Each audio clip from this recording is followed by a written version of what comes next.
Hello and welcome to the News9 Plus Show on the world's first news and current affairs OTT platform, News9 Plus. Over the last few years, we've seen the emergence of a more assertive and confident India.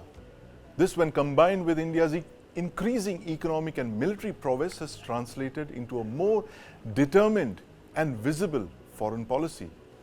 Now, Foreign Minister Dr. S. Jaishankar published a book, Why Bharat Matters, in which he justified India's assertive role in global politics. As India looks to play a broader role on the world stage, we look at the two aspects, the signs and the reasons for an assertive India. But first, let's look at the signs of an assertive India. Sign number 1, purchasing oil from Russia. Number 2, building a port at Chabahar in Iran in the face of possible US sanctions. Number 3, calling out Canada for Prime Minister Trudeau's support to Khalistan. Number 4, refusing to criticize Russia at global forums. And point number 5, taking a neutral stance during global conflicts, both the Russia-Ukraine war and the Israel-Hamas war. To discuss this, let me start by introducing my guests for the show. Joining me to discuss this today are Abhijit Iyer Mitra, Dr. Rajan Kumar, and my colleague Aditya Raj Kaul here in the studio at News9 Plus. Gentlemen, welcome to the News9 Plus show. Abhijit, I want to start by asking you, an assertive India, does it flow out of our economic muscle, or is it a function of the stable government that we have? Is it a combination of two? Give us a hypothetical scenario of what our foreign policy would have looked like if the Indian economy would have been growing at, say, 2%. Thanks, Sandeep. You know, the thing about our economy going at 2%, we've had that in the past. We've had stable governments that have grown at 2-3%. And what you had was extreme petulance, passing off as strategic autonomy, unnecessary abuses and really low-class vulgar language used by our diplomats at the UN and things like that through the 50s and the 60s, which was quite uncalled for. And it actively made us enemies, right? Today, what you're seeing is an extremely mature foreign policy. There is no name calling. We don't even respond to being name called by, say, the Pakistanis and the Turks and whatnot, or the Maldivians, as the case may be. It's gotten to the point where the Maldivians have to respond to a simple tweeter, a Twitter account with about 200,000 odd followers, which tells you how far we've come. Before, the Maldivians wouldn't bother responding to anything lower than the Foreign Minister of India. Now they're responding to Twitter handles from India. The other thing has been, there is a marked professionalism. The intent, which is non-alignment, has remained the same. But there has been a marked professionalism. Now remember, when you get richer, you also get more powerful, sure, economically and militarily more powerful. They go hand in hand, because money without, a security guard at the gate is an invitation to a thief. And similarly, a security guard without money at home is an invitation to go bankrupt. So both hand in hand, which is what you're seeing. What you're seeing is a very firm, dignified stance. A dignity that matters out here. For example, when America complains about something with evidence, we're more than willing to sit down and look at it. When Trump complains about something without evidence, we're more than willing to back him down diplomatically. Where our students are in trouble in Kharkiv, we're more than willing to go there, stop a war temporarily, and go in to get them out. And when we feel that Hamas's 7th of October attack flies in the face of our counterterrorism policy, we no longer balance and try to blame both Israel and Palestine for everything. We unequivocally condemn Hamas for it. So it's come a very long way. It isn't, this is the policy of, sorry to use a crude analogy, but in the 50s and 60s, our foreign policy was that of a spoiled brat who's not yet become financially independent. Today, it's that of a financially independent, fairly powerful senior manager kind of attitude who has to be responsible for lots of people. Excellent analogy there, Aditya. A spoiled brat, petulant, and in the 50s, and now you have a more mature, confident, wealthy India. Is that how you'd like to see the transition of Indian foreign policy over the last 50, 70 years? The maturing has happened, as Abhijit mentioned. It's quite visible, just like Abhijit mentioned, that over the years we've had our Yes. lessons, but it's important to how we learn from those lessons. Right. We've had instances like the Sharm el-Sheikh. Yes. We've had, a U-turn in foreign policy in Absolutely. several matters. 15 years We've ago. had 26/11, Yes. where we were mute spectators and we Right. did not react to such kind of a terror attack. We did send a lot of dossiers, but We did send a lot of and dossiers. I think cricket until was also Pathankot. disrupted completely. The cricketing ties were disrupted. Absolutely, absolutely. So what has really happened is that two important things. One is the intent. Right. The political intent really matters. Yes. Second is, of course, having a vision. Right. And of course, the right kind of people, the right kind of balancing, and the right kind of players Right. with a vision and a political intent really makes the difference. Abhijit really gave a lot of examples out there. Right. We visibly saw that happening during the G20. Yes. Where, the Western press, the Western media Right. really said that nothing is going to happen, this is going to end up in a chaos completely. Yes. And India certainly cannot make it happen. Finally, there was a consistency Yes. and finally a consensus that really emerged. Right. And of course, these wars that have happened where Yes. the West really continues to lecture us. Right. Today only there is a letter that has gone out. In fact, there was a panel discussion in US Yes. where a lot of Democrats came together, the Indian origin Democrats, and said that lecturing India is not going to help Right. out here. Yeah. We need to understand and talk on the same table. So I Yes. think there's a growing realization that these old tactics are Right. not going to work out, just like Jaishankar said very recently. Yes. That बहुत सारा ज्ञान Yes. वो हमको देना चाहते हैं, Right. but यहाँ पर ज्ञान की कमी नहीं है. बिल्कुल ज्ञान की कमी नहीं है. And we have a very robust foreign policy. Yes. We have been reacting. We have been taking independent positions. And very mature, as Abhijit was mentioning, the fact that it's Absolutely. not name calling or anything. Yeah, It's very everything doesn't really need to measured firstly and come out. yes, yes. It has to be a measured response. Yeah. But when there is bullying, you Yes. need to stand up to a bully. Right. When there is consistently foreign interference, Yes. you need to call that out. Right. But there are no personal attacks happening. And on the Yes. other hand, the changes that have happened on the Pakistan and China policy also. Yes. We had uninterrupted, kind of statements coming in Yes. towards Pakistan over the years. That has changed over the last 5 I think years, Pakistan ever has since dropped off 370 the happened. radar. I can't remember a time in the last few decades when Yeah. Pakistan has not mattered this Yeah. way. It just doesn't, it's not mentioned even. It doesn't exist for us. It's not there. I mean, it's not even in election rhetoric now. Yeah, it's not in the foreign policy map. A Pakistani Yeah. anchor recently asked me that, why doesn't India want to talk to Pakistan? Right. And I said, why would India speak to Pakistan? Exactly. We don't do trade with them. Right. Pakistan has shown no intent to Right. change any kind of foreign policy. They've used terrorism continuously Yes. and no action has been taken. So I think there's a calibrated, very well calculated plan by the Foreign Ministry Yeah. and the National Security Council that we do not want to give that kind of support system or kind of an advantage to Pakistan. Right. Let them do whatever they want to. Just like the Prime Minister said, उनको सुबह शाम का दाल रोटी मिल जाए वो दो काफी वक्त है. की रोटी मिल दो वक्त जाए. की रोटी मिल Absolutely. जाए. मुझे उसमें पढ़ने की जरूरत नहीं. Right. So that's also very smart. I mean, the foreign policy is being laid down by the Prime Minister in those analogies. But Dr. Rajan Kumar, the interesting thing about Foreign Minister Jaishankar is that he's been campaigning for the BJP very actively.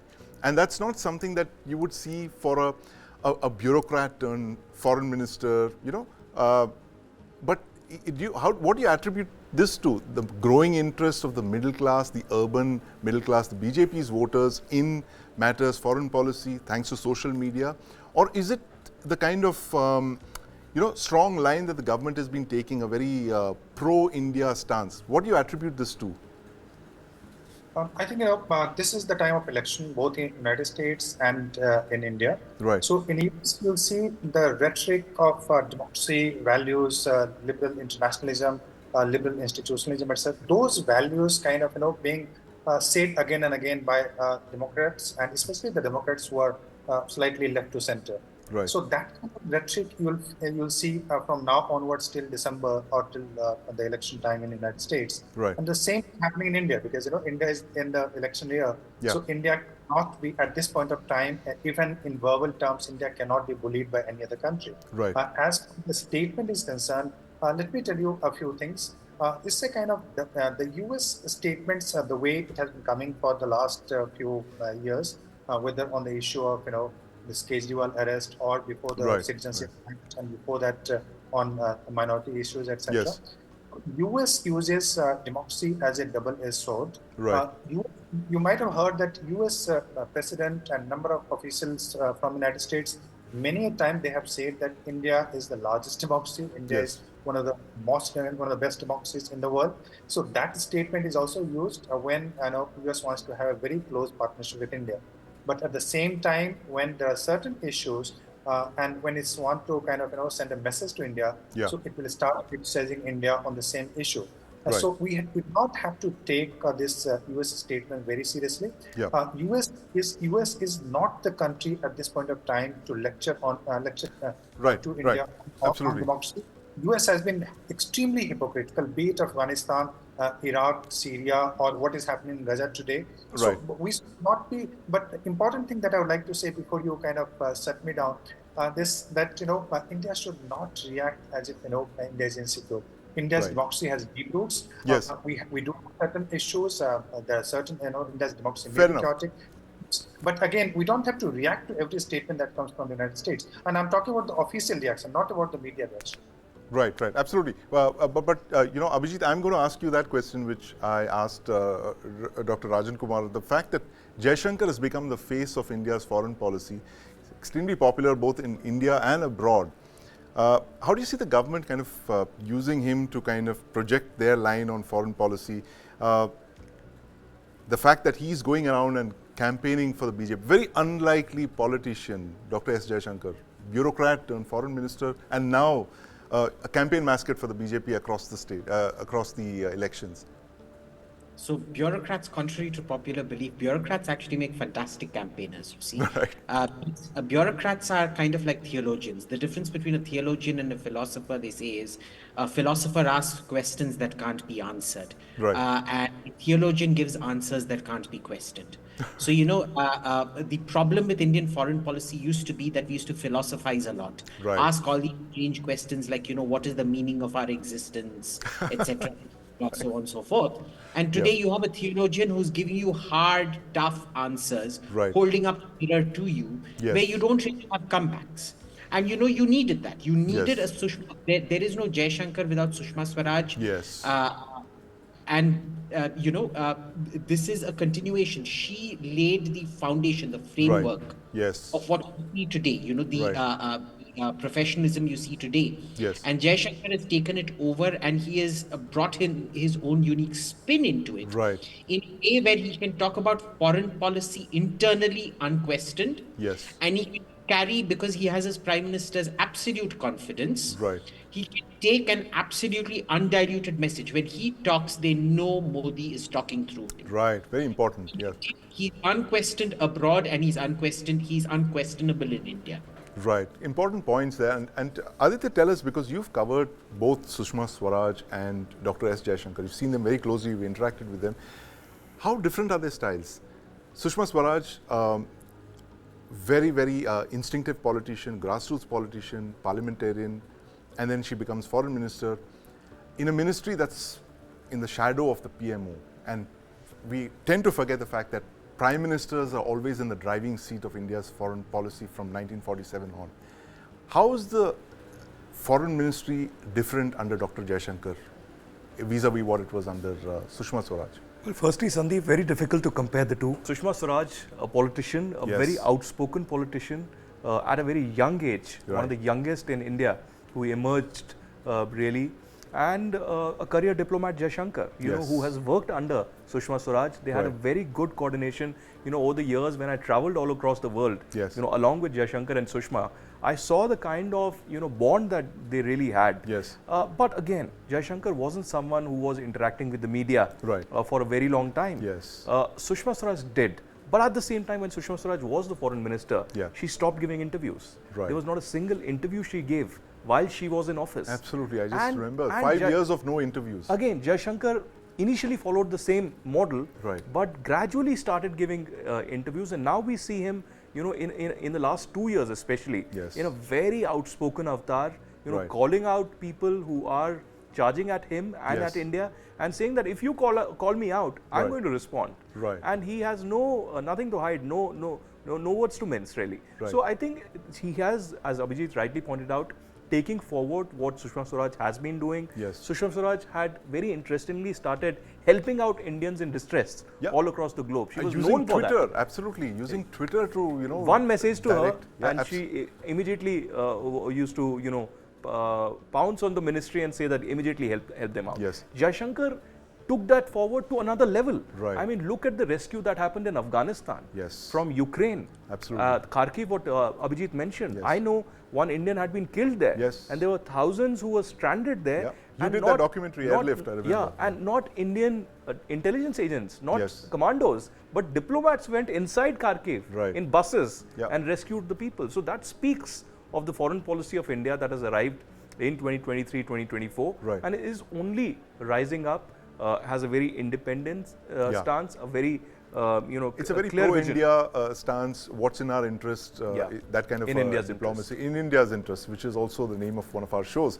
But Dr. Rajan Kumar, how do you see this foreign policy evolving in the next 5 years? Assuming the BJP comes to power in 2024, how do you see this being different from what it was in the last decade?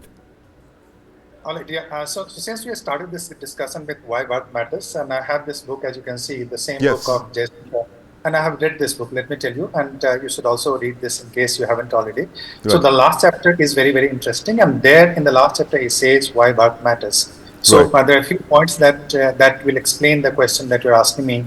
One is that, the democracy that delivers. And second, he says about the talent pool. Talent, not just people like you who are working in India, but also people, Indians working outside. So diaspora, big diaspora that we have, very skilled diaspora that we have in other countries also. And then he talks about, the growing strategic influence of India. And then how India is trying to, look at it from a different perspective when he's trying to see from a civilizational perspective. India is projecting itself as a civilizational state. So these are the new things that you see in India's foreign policy, and foreign policy is just the extension of domestic policy. I do not see that foreign policy is distinct from the domestic policy. Yes, a few things which are normally do not really matter to ordinary people, but is an extension, and in that way India has become assertive. Is connecting diaspora in much better way. India's autonomy, which continued for a very long time.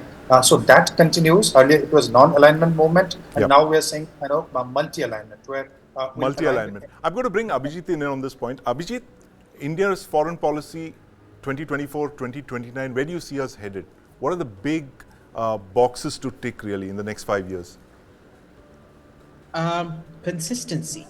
People don't trust countries where you have significant U-turns. One of the reasons we lost so much space in, the 10 years of UPA was there was absolutely zero consistency of policy. What you've seen today is a policy consistency, not just in the last 10 years, but also consistent with, the way non-alignment was initially imagined. It wasn't meant to be for moralizing or idealizing to the rest of the world, sermonizing from the pulpit. It was meant to serve India's interests. And the one thing you've seen, nobody can deny this, is that our foreign policy today isn't about grand statements. It's entirely about Indian interests, right? So what you'll see is more of this. See, we don't seek to change the status quo. China wants to go around changing the status quo. All we say is, we accept the status quo. We also want a place at the table. We want to be able to determine that status quo, right? And that is a very stable, calm way of developing your country. You see, economic strength will lead to military strength, which will hopefully, I think the biggest deficiency right now is the lack of expansion of the foreign service. Less than 700% foreign service is simply not enough. You need 3,500 people out there. It needs a 5-6-fold expansion, which has been mostly because of the IFS themselves, because they all want to become ambassador and joint secretary and whatnot. So that is the big question mark. The rest is all good. Abhijit, I spoke with a very distinguished former diplomat recently, and I asked him the reason, why do we have the world's smallest diplomatic corps? And his answer kind of startled me. He said, we didn't know we were going to be a big power so soon, that we had to actually cater to, a gigantic raft of responsibilities. But that's all we have time for this evening. Thank you very much, Abhijit, Dr. Rajan Kumar, and my colleague Aditya Raj Kaul. We are tracking the story of an assertive India and India's rise as the world's third largest economy, and what we have in store for the next 5 years, as our panelists have just told us, is going to be more of the same: consistency, consistency, consistency. Hindi cinema is having a bad year. Big banner films have not done too well. Once again, all eyes are on big films from the South. Actually, over the past few years, South Indian movies have seen an unprecedented level of pan-Indian success. But this year, there's another story that's emerging. It's not Tamil, it's not Telugu, it's not Kannada, but it's Malayalam films that are having a golden run. As many as 9 films have rocked the box office. Films like Atam, Abraham Osler, Premalu, Manjumel Boys, and Adu Jeevitham, also known as Goat Life, to name a few. So why has Hindi cinema given flops and disasters for 2024 so far? And how has the Malayalam film industry, always known for quality cinema by the way, hit the box office bonanza? To begin with, let me start by introducing my guests. Lata from Bangalore. And in the studio, I have with me Suzanne Burnett, actress in both the South Indian films and in Bollywood, and my colleague Krishna Kumar. Welcome to the News9 Plus Show. I want to start by asking you this, Suzanne. Tell us about your experience in acting in Bollywood vis-a-vis the southern film industries. What are the big differences between the two industries? That's, I think it's depending on the production house. I think it's more a case of who is making the movie. Right. I don't see that, because you can have a very good experience with a Bollywood movie, you can have a very good experience with a Marathi movie, with any regional crossover, and you can have great experience or bad experience with South Indian movies. So you can't just say, okay, there's one formula and it fits on everything. Right. So I would say it depends on who's doing the Depends project. on who's doing it. Yeah, who's doing it. But the stories we hear, Krishna, is of very professional South Indian film industry. They always come on time. They come ahead of time. They're all prepped up, all ready to go. Whereas Bollywood is more chaotic. Films go on endlessly. That might have changed a lot in the last couple of years. But what's the primary way the films are made? Differences between the South and in Bollywood? Right, I totally agree with her. It's going to depend upon who is making the movie, because nothing is ever absolute. Yes. It's a question of the number of rotten apples available, and generally the way the industry works. Yes, you have to say the fact that South Indian films tend to have a faster turnaround time. Yes. They don't normally shoot for more than 3 months. Right. Unless otherwise it's a magnum opus like a Bahubali, which gets shot over such a long period of time. Right. So on average, they have a fast turnaround time, and hence because of that, they tend to be. They have no other option but to be on time, shoot scenes on time, and then wrap up your production on time so that you can go into the edit table and wrap up the edit on time and then release it on time, because there is a ticking time bomb of interest rates that you have to pay on the money borrowed to make the movie. Ticking time bomb. Speaking of ticking time bombs, what has happened to Malayalam films, Krishna? You were telling me about it. 8 films in 4 months, 1,000 crores. I don't think Malayalam cinema has seen 1,000 crores ever. Absolutely, and of the movies that you mentioned, nearly at least 5 or 6 of them are in the top 5, top 6 all-time highest money-earning films in Malayalam cine history. Yes. So this is something that's very unique that's happened in the last few months. And as you rightly pointed out earlier in our introduction, make no mistake, Malayalam has been making quality cinema for decades now. Yes. Now, they've always been under small budgets, tight budgets, great concepts, great acting, great movies. Quality, but we never see the money, Krishna. Yeah, this time around, something. Look at that list over there. Look at on top is Manjumal Boys. My God, yes. Manjumal Boys has made that kind of money because it made over 100 crore rupees in Tamil Nadu. Right. Not in Kerala. Yes. As a film, in 100 crore rupees in Tamil Nadu is a super hit for a straight Tamil movie. But here is a Malayalam film breaking in 100 crore rupees in Tamil Nadu. And all the collections. Unheard of, yes. Yeah, and all the collections in Kerala, and then it traveled across the country. So it did very, very well. Right. The highest all-time earning film in Malayalam movie history. That's Manjumal Boys that released about 2 months ago. Yes. And then you have a film like Adu Jeevitham, which created so much of curiosity. Yes. Had a great release across the country. A.R. Rahman gave the music for it. So because of its wide release, although there was critically they had mixed reactions, it had a great wide release, so which managed to help it get over 150 crore rupees. Again, not something that happens in the Malayalam cinema on an average basis, making more than 150 to nearly 200 crore rupees. Yes. Then you have Avesham, a star like Fahad Fazil. In it, again breaking in over 150 crore rupees. Yes. what is happening in Malayalam cinema right now is that they're able to use all their aesthetics and dish out movies that are more commercially palatable. That can arouse audience curiosity, can reach out to a lot of people who are not necessarily interested in the artistic side of cinema. So all of these factors have meant that the Malayalam cinema is shape-shifting. Along with its good quality, it's able to reach out to a wider audience, and that's why you see the difference in the money it's able to rake in. Right, absolutely. And that is Chennai Express for you, as we call Krishna in office. Right, taking us through the South Indian cinema. But Lata Srinivasan, what explains the renaissance in Malayalam cinema this year? What have they started doing right that's hitting the box office in such incredible films like Manjumel Boys, as Krishna was mentioning, 1,000 crore almost in 5 months? How did that happen? So thanks for having me on the show, firstly. I've been covering the South Indian entertainment industry for more than 15 years. And to be honest, Malayalam cinema has always been making very rooted, realistic cinema. It is not something new. This is not a new phenomenon. But what has perhaps happened is that thanks to the pandemic and the OTT platforms, India has discovered how diverse and how authentic Malayalam cinema is, with very strong content. It's not about the stars and over-the-top, cinema like Bollywood is or what Telugu cinema is.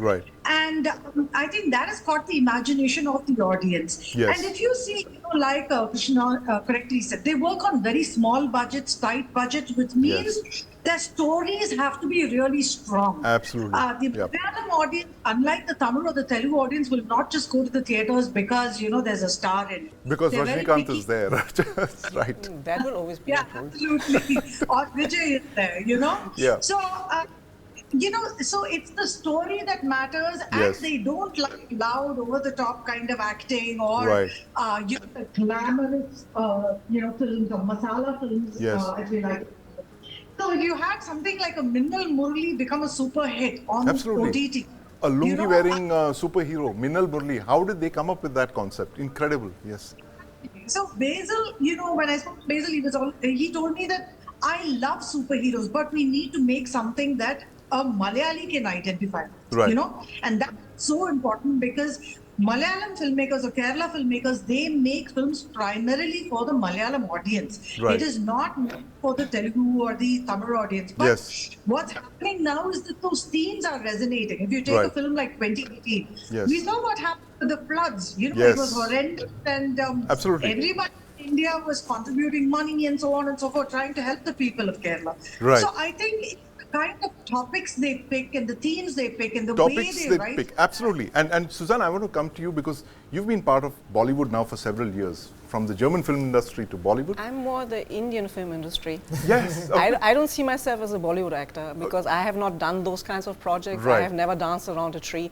So it's I see myself more like in the story-based things, not the collage types movies, where you just the accidental prime minister. And I've done, by the way, I've done a Malayalam movie. Oh, you have Malayalam film as well. Oh, but tell us about this. And that had this on time, punctual, organized, very prepped, where you just like in, shoot, out, in, shoot, out. And we're like, okay, help.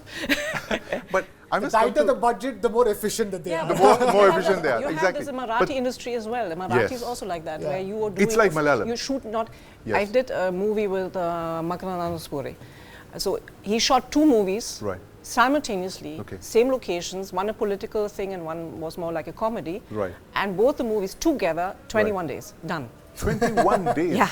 My God. I still don't know how. But Suzanne, you also played Sonia Gandhi in more films than probably Daniel Craig has played Bond in. That's not true. How did that happen? And how do you nail a character like Sonia Gandhi? Is it, like you mentioned before the show began, is it acting or is it impersonation? It's impersonating is what you see in Kapil Sharma show. That's impersonating, where you are just pretending to, you're basically dialing up characteristics up to the hill to over 150%. And that's mimicry, that's impersonating. And what you do in acting is you're trying to catch the essence of the person. Right. Like you see Meryl Streep in playing Margaret Thatcher. Yes. You know, you forget it's Meryl Streep. Right. The first 5 minutes is a little jarring, and then she pulls you in, and then you forget, and you only see the character. Right. That's the kind of acting that I aspire to, that I want to reach, you know. Right. That is what I would like to have. So what I did is I studied, and we were all, every actor was giving a file. These are the videos you should watch. This is the kind of footage that will be important for you. Right. So you look at this. So I studied and looked at some of the videos, maybe 100 plus times. You internalized there's Sonia a Gandhi. different, everybody's having a different kind of a system, how they're doing it. So for me, in this case, I did a lot with the visuals. Right. You know, just watching the footage again and again, walking around the flat and experimenting with the voice. Right. Trying to capture certain little characteristics, like when she wants a meeting to be over, she starts looking at her watch like this. When she's irritated, there's a little twitch happening here. Right. Yeah. So you zero in on this, and she's very guarded. It's very difficult to find anything that is personal. Like you're very, you talk very with your hands and everything. Yeah. And everybody's having that. She's like super guarded. So to catch something, it was just in one press conference where I was able to see something that I could pick up as an actor. It's not easy to find something. So when I see reviews or critics saying, oh, Susanne Bernhard played very stiff, I'm like, yeah. That's the character I'm playing. Yeah. So that's the thing. And with Accidental Prime Minister, it was that somebody had actually tagged me in the poster. Yes. And then I told my manager, please just try to find this production house, just see who's doing it, Bora Brothers, and just approach them that I would be interested in doing the character. And that was the first time in my life that I actually I was pursuing it because I knew I would do a good job. Right. And you did. I mean, I couldn't tell. It was like a doppelganger on screen. Sometimes you have this fateful characters that come into your life, like somebody just recognized me from Ashok. Right. From Samrat Ashok. Yeah. So you get, sometimes if you're lucky as an actor, you get these kinds of characters that form your career and form the view of the audience of yours. And the same thing, since I have come to this country, many a times I have been approached to play Sonia Gandhi. Right. But there was never the political environment to make these kinds of movies. Right. Yeah? Of course. I'm here since 2005. Yes. We've never had many political films until recently. Yeah, so since 2005 I'm in this country and call it home. Yes. So from that moment onwards, there was always, every 2-3 years somebody was coming, हम ये plan करेंगे, ये करना है, वो करना है, and then उसके बाद या आप कहाँ, So it was not possible. Now with the political environment shifted, you can have these kinds of movies. Political movies. You can have political movies. You can have political movies. You can also have questioning political movies. That's right, or narratives. Repercussions, absolutely. so to speak. Lata Srinivasan, the point that Suzanne mentioned, the fact that cinema is changing, the Bollywood, the classic definition of Hindi cinema is changing. Some of the biggest grossing films have been movies that are made on 20 and 30 crore budgets, like Kashmir Files, Kerala Files. What can Bollywood actually learn? The Hindi film industry, what can it learn from the Malayalam film industry in terms of storytelling? You know, you don't have to make 200, 300 crore movie, budget movies to hit the box office. What do you think they should start looking at for inspiration from the Malayalam film industry? Yeah, I think Bollywood, the Hindi film industry, was actually making content-driven cinema earlier. Yes. But with the emergence of superstars like you have your Shah Rukh and so forth, it went to like the Karan Johar kind of films, which were like over the top, glamorous, and stories started losing the plot. It was not on stories. It was about how good you look on screen and the songs and the dance, and I think now they need to go back to the move away from this masala formula and go back to the kind of content-driven stories they were making, which is why smaller films are turning out to be bigger hits. Like if you look at 2024, most of the big films in Bollywood failed. Yes. Because the audience no longer wants just to see a hero and heroism and muscleness on screen. They want content. They want a story. They wanted to, emotionally touch them or to resonate with them in some form. Yes. And I think, which means new writers have to come in and they have to go back to the drawing board. Right. You know, some of the content, in fact, on OTT is much better than what is being screened. Absolutely, in theaters. and OTT is my next question. But I'm going to wrap this show actually by talking about OTT and how is Krishna? Tell us, how has OTT changed the whole game? You know, I know Suzanne was part of State of Siege based on my book. That's when I first saw her on screen. She played one of the hostages in the Kabad house in State of Siege, the first season. Yes, I read all parts. Absolutely, yeah. And that's quite a poignant scene there, because my wife cried when she saw it, because you know it brought back those memories of that horrible time. But Krishna, OTT, how did it change cinema?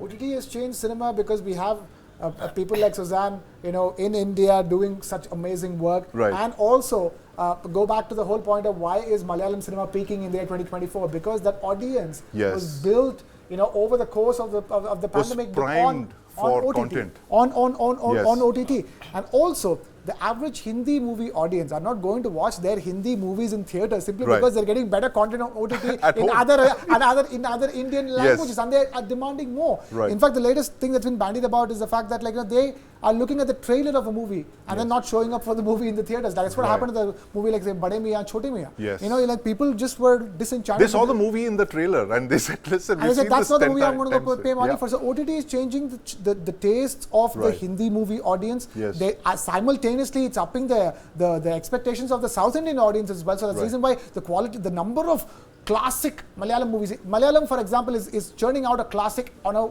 fortnightly or a monthly basis. Every month, at least, there are 2 or 3 all-time classics being churned out of the Malayalam film industry. But it's the same thing, because Malayalam filmmakers are also feeling the heat of OTT. Tamil filmmakers are feeling the heat of OTT, and correspondingly Telugu as well. So OTT, in a sense, is upping the expectations of the audience, and also making them more willing to be more diverse with their consumption of movies. That, like, they're not going to stick to one language or one format of watching. You know, they're willing to experiment and go across the board. OTT game changer, as you put it. But Suzanne, and everybody's pushing in now.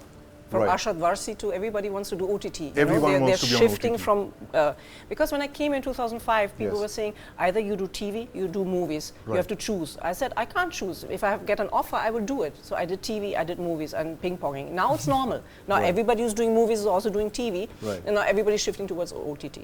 Because that's the thing that's happening. So the OTT game changer and lessons from the Malayalam film industry for Bollywood in 2024. But thank you very much for joining us this evening, Suzanne, Lata and Krishna Kumar.